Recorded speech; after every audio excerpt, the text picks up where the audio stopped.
Hey everyone, it's Sarah Benken Foushee, your host for the High Achieving Female Podcast powered by No. And I am so excited for this episode. I have been thinking about this for so many months and how it was going to come to fruition. It's the final episode of 2022. It is the final episode for season 2 of this podcast, and it is going to be a good one. Today, I am sharing 5 things I have learned in the past 5 years of running a community centered around ambitious, high achieving business women. Get ready. It's going to be an amazing ride. Welcome to the High Achieving Female Podcast powered by No, where we believe high achieving female leaders deserve to be known. Here, you're going to get the tips, tools, and inspiration you need to network, grow, scale, and balance your business, career, and life. The second thing that I have learned over the last 5 years of running a femme-centric media company and community for ambitious women is that you, me, we all have an unfair advantage. We are all uniquely qualified, as my sweet dear friend Jacinda Jacobs would say, and that there is no one else on this planet who is like you or like me. We're all different. We are all different. And as soon as we can identify our unfair advantage or unique qualities and tap into them, man, that takes it up a whole nother level. So this concept came to me from a very sweet friend and former colleague, Kim Hayden. I have to tell you the story. So I was arriving in Calgary. So we have operations in Calgary, in Canada, no Calgary. And it was the first time she was picking me up from the airport.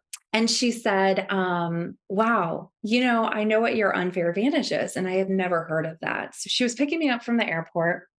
And it's got to be like the coldest I've ever experienced in my entire life. I'm talking like negative degree temperatures. It was freezing cold. And she picks me up and we put my baggage in her trunk. It's an SUV. And I guess the hatch gate doesn't close all the way or whatever it's called. And we take off from the airport and the thing opens and all of my stuff spills out in the road in the snow. Literally, my computer bag, my computer, everything everywhere. And she gets out and she pauses and she's like, oh shit, what am I going to do? What is Sarah going to do at this point? And I hop out. And I start like just gathering my things. I don't say anything. I'm like, oh, whatever. It happens, right? And she goes, wow, I know what your unique advantage is. And I said, really? First of all, what is that? And she goes, it's something that you have, that you possess, that no one else possesses, or it's something maybe it's unfair, right? Something that you have. Maybe somebody sees you in a certain light and you're really not that way, or you have the ability to touch people in a certain way or whatever. And she goes, I thought you were a poodle girl when I first saw you. And I was like, wait, what does that even mean? Now, this is a couple of years ago and we've really gotten to know each other very well over the last couple of years. And she goes, I thought you were a poodle girl, one of those little girls that walks around and has pearls and carries her little poodle in her arms. Oh, okay. And that moment, I definitely wasn't offended, but I was like, should I be offended right now? I think she just said she chalked me up to be some little prissy girl, right? And she goes, your unfair advantage is that you have an ability to relate to people. And while you may look like a little prissy girl, that's not you at all. And that's what sets you apart. And that may or may not be true, but I'll tell you what, I really fell in love with this concept of an unfair advantage because I really believe that we all are created differently, right? We're all different. And it's something that we have to embrace. No one is you, and I am no one else. This helps when we tap into this, right? What is your unfair advantage? How are you uniquely qualified to do what you do?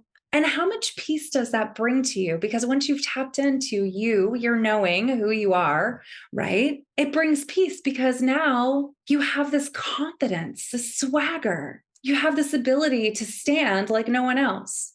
No one can do what you do the way you do it, how you do it. It's a beautiful thing. It sets you apart from the rest. And when you're pursuing your career or your life or whatever your next endeavor is, it allows you to just be. Are you a great implementer? Do you have a loving, nurturing side? Is customer service your strong suit? Are you a visionary? What sets you apart from the rest? I tell you what, when you learn what your unfair advantage is or your unique qualifications in this world, there's nothing you can't do. This week's episode of the High Achieving Female Podcast is brought to you by the No Global Membership. It's time. Get in the room to network with women you want and need to know. Link to join the membership is in the show notes below. And don't forget, you can also claim your freebie today. It also clears up who your people are, where you're going, who's coming with you. Remember part one, I said not everyone is for you. And we have to come to terms with that and be okay with that. But once you know how you set yourself apart in the world, it allows you to create guidelines and boundaries.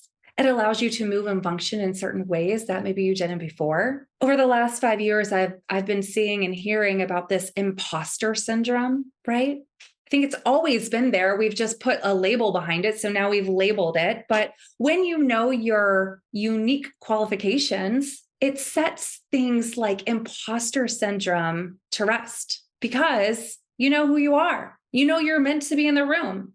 You know what you bring. It also really helps with this comparison syndrome that I think so many women deal with.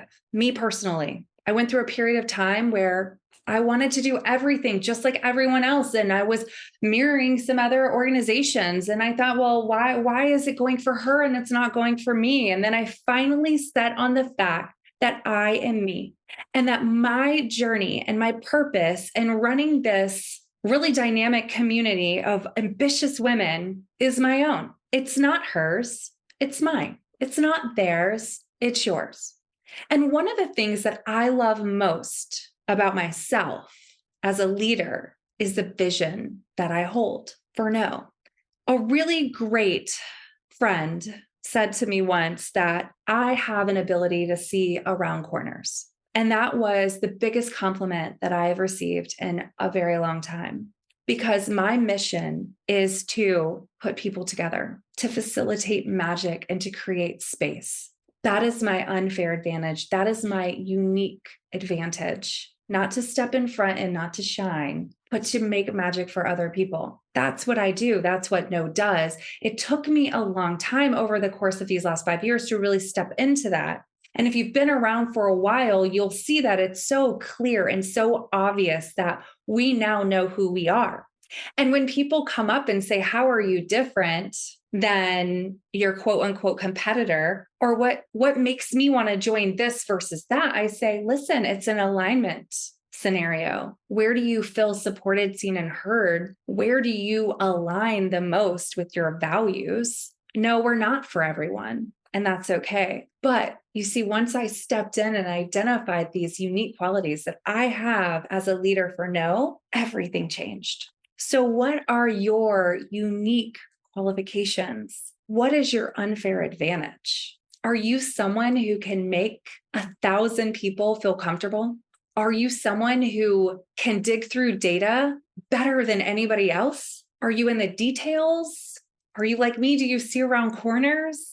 Do you have a true appreciation for recognizing the gifts in others? Or are you a great finisher? What sets you apart? And how can you then use that and tap into something even greater and even bigger this next year? It's a knowing, as Jamie Kern-Lima said, it's a knowing. I call it holy confidence. Once you know what you have and what you possess, nothing else matters. It's you running the race in your own lane without the worry of others. Because we know what it's like to compare. We know what it's like to walk into the wrong room. We know what it's like to be judged. We can't prevent any of those things from happening. That is the world in which we live. But what we can do is we can know who we are. We can know what makes us different. And we can have calm and peace in knowing that We were created uniquely, and we are qualified to do what we were meant to do, and that no one else can do it like us, and that we will find our people, our community, our clients, our vendors, our best friends. They're out there. So, my friend, what's your unfair advantage? That is number 2 on the top 5 list of things that I have learned over the last 5 years in running No Women. Get ready, number 3 is coming up. Thank you for joining us for this episode of the High Achieving Female Podcast, powered by No, where we believe it's time for high achieving women like you to be seen, heard, and recognized. Until next time, remember, you deserve to be known.